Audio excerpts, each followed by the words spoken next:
ஒரு வழியா Jananayagan censor board தீர்ப்புக்கான நாள் அறிவிச்சிட்டாங்க. ஜனவரி 30 இல்ல பிப்ரவரி 2 தான் தீர்ப்பு அறிவிப்பாங்க அப்படின்னு நம்ம எதிர்பார்த்தோம். ஆனா முன்கூட்டியே ஜனவரி 27 தேதியே தீர்ப்பை வழங்க இருக்காங்க சென்னை உயர்நீதிமன்ற தலைமை நீதிபதிகள். இந்த தீர்ப்புல இருக்கக்கூடிய 2 ஆப்ஷன் என்னன்னா, ஒன்னு படக்குழுக்கு UA சர்டிபிகேட் வழங்க உத்தரவிடுறது, இன்னொன்னு படத்தை ரிவிஷன் கமிட்டிக்கு அனுப்ப உத்தரவிடுறது. இதுல ரிவிஷன் கமிட்டிக்கு மட்டும் படம் அனுப்பப்பட்டுடுச்சுன்னா எலெக்ஷன் முன்னாடி வெளியாவது ரொம்ப ரொம்ப கஷ்டங்க.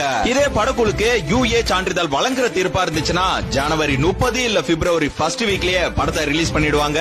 இந்த வருஷத்துல நமக்கு கிடைத்த முதல் நல்ல செய்தி அப்படின்னா, தேர்தல் ஆணையம் அறிவித்த இந்த விசில் சின்னம் தான். ரசிகர்கள் தொண்டர்கள் சோர்வாக இருந்த சூழல்ல எல்லாரையுமே உற்சாகப்படுத்தியது இந்த விசில் சின்னம். இந்த விசில் சின்னத்தை நிரந்தரமாக தக்க வைக்க வரும் சட்டமன்ற தேர்தல்ல 6% வாக்குகள் 2 சட்டமன்ற உறுப்பினர்களை பெற வேண்டும். இது என்ன அவ்வளவு பெரிய விஷயமா அப்படின்னு கேட்டீங்கன்னா அப்படிலாம் ஒண்ணும் கிடையாது. இது நம்ம டிவிகேவுக்கு அசால்ட் தான். So no problem. நிரந்தர சின்னம் விசில் தான். இப்ப இந்த விசில் சின்னம் எப்படி நமக்கு எல்லாருக்குமே ஒரு ஹாப்பினஸ் கொடுத்துச்சோ, அதே போல ஜனவரி 27 தேதியில நடக்கக்கூடிய தீர்ப்பும் மனச சந்தோஷப்படுத்துற ஒரு நல்ல செய்தியா இருக்கணும். இறைவனை வேண்டுவோம். அண்ட் இந்த தெரி ரீ ரிலீஸ் எப்ப ப்ரோ ஆக போகுது, டேட் மாறி மாறி போயிட்டு இருக்கு அப்படின்னு கேட்டுட்டு இருந்தீங்க. அது எப்ப வேணா வரட்டும், எப்ப வந்தாலுமே அது நமக்கு செலிப்ரேஷன் தான். சோ அதுல நம்ம போக்கஸா இருக்க வேண்டாம். இப்ப இந்த ஜனநாயகன் படம் கண்டிப்பா எலெக்ஷன் முன்னாடி ரிலீஸ் பண்ணாதான் இந்த படம் பண்ணதுக்கே பிரோஜனம். எலெக்ஷன் முடிஞ்ச பிறகு படத்தை ரிலீஸ் பண்ணா ஓகே தான். ஆனா எலெக்ஷனுக்கு முன்னாடி ரிலீஸ் பண்ணாதான் அந்த எலெக்ஷனே ஒரு பரபரப்பு சூழலா அமைக்கும். உயர் நீதிமன்றமே நல்ல தீர்ப்பை வழங்க வேண்டும். நாட்டின் நிலைமை மாற வேண்டும். காத்திருக்கிறோம். காத்திருப்பதுதான் எங்கள் நிலையாகிவிட்டது.